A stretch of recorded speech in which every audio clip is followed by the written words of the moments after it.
మళ్ళీ మండే వచ్చేసింది మావా. వద్దన్నా వచ్చిద్ది, పొమ్మన్నా పోదు. ఇవాళ యథావిధిగా పొద్దున్నే 9కి లేచాను మావా. 10 కల్లా ఆఫీస్లోకి వచ్చేశాను. వచ్చి రాగానే మా ఆఫీస్లో అడ్డగాడిద.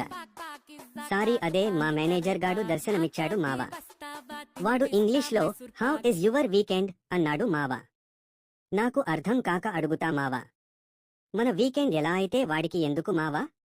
వాడేమైనా మన బీర్కి డబ్బులు కడతాడా ఏంటి? ఇక ఇట్స్ గుడ్ సర్ అని అనుకుంటూ వచ్చేశా. మావా మా మేనేజర్ గాడు మైక్రో మేనేజ్మెంట్ పేరు చెప్పి సావగొడుతూ ఉంటాడు మావా.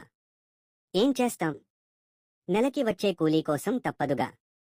మావా, ఈ ఆఫీస్ పాలిటిక్స్లో నలిగిపోతూ నేను తెలుసుకున్నది ఒక్కటే మావా, ఎప్పుడూ మేనేజర్ని, హెచ్ఆర్ని నమ్మొద్దు మావా. నీకు డ్యూటీలో ఏదైనా ప్రాబ్లం ఉంటే నాకు చెప్పు అని హెచ్ఆర్ అంటుంది. నీకు శాలరీలో ఏమైనా ఇష్యూస్ ఉంటే నాకు చెప్పు అని మేనేజర్ అంటాడు. కానీ మావా, మనం గుర్తించనిది ఏంటంటే ఎప్పుడూ మేనేజర్, హెచ్ఆర్ ఒక్కటే. ఇద్దరూ కలిసి మనలాంటి ఎంప్లాయీస్ని అడుక్కు తినేలా చేస్తారు.